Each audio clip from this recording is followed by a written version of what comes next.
একটা সময় ছিল যে আপনার সব চিন্তায় আপনার ঘর চলতো, কারণ আপনি ছিলেন ঘরের কর্ত্রী বা কর্তা। কিন্তু একটা বয়সের পর সবকিছু ছেড়ে দিতে হয়, নয় সংসারে শান্তি থাকে না। কিভাবে? না, আপনার যখন বয়স ছিল আপনি সংসারটা চালিয়েছেন, ছেলে মেয়েকে বড় করেছেন, ছেলে মেয়েকে ছেলে মেয়ের মতো গড়ে তুলেছেন। আপনি যা বলতেন সেইভাবেই সংসারটা চলত। পরবর্তীকালে যখন ছেলের বিয়ে দিলেন, বাড়িতে বউ এলো। এলো তো ছেলের ক্ষেত্রেই বলবো, আমাদের সমাজে সাধারণত মেয়েরা বিয়ে করে চলে যায়, কিন্তু ছেলেরা কি করে না, নিজেদের বাড়িতেই থাকে। সেই ক্ষেত্রে নতুন একজন মেম্বার আসে, তার বউ।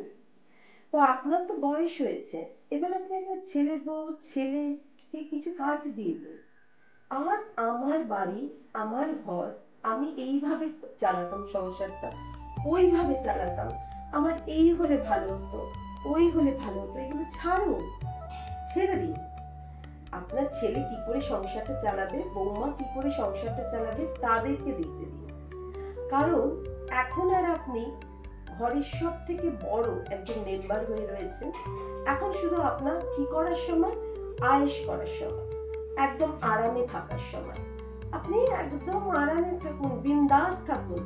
দেখতে যাবেন না বৌমা কি করে কি কাজটা করছে, কিভাবে কি করছে। কারণ বেশিরভাগ ক্ষেত্রে এখন দেখতে গেলে বৌমারা চাকরিজীবী, চাকরি করে এসেও সংসারটা চালাচ্ছে। আপনি হয়তো চাকরি করতেন না বা কোনো কারণে চাকরি ছেড়ে দিয়েছিলেন বিয়ের পর, সেটা অনেক আগের কথা। বর্তমান দিনে টাকার জন্য, সংসার চালানোর জন্য দুজনকেই কাজ করতে হয়। তো এখন দুজনেই বেরোচ্ছে, তারা নিজেদের সংসার নিজেদের মতোই সাজাচ্ছে।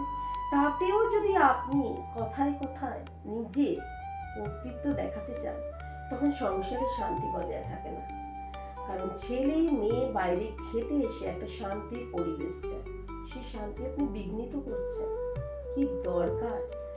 দেখেছেন তো বৈদিক যুগে 4টে আশ্রম ছিল, মনে আছে তো? পড়াশোনা করেছেন। একটা সময় কিন্তু বানপ্রস্থ সন্ন্যাসে চলে যেতে হতো। সেই জিনিসটা কেউ বলছে না যে আপনি সন্ন্যাস নিন বা আপনি ঘর থেকে অনেক দূরে থাকুন। ঘরে থাকুন, শান্তিতে থাকুন। আপনি নিজের একটা সুন্দর জগৎ তৈরি করুন, নাতি নাতনিদের সঙ্গে আনন্দে কাটান।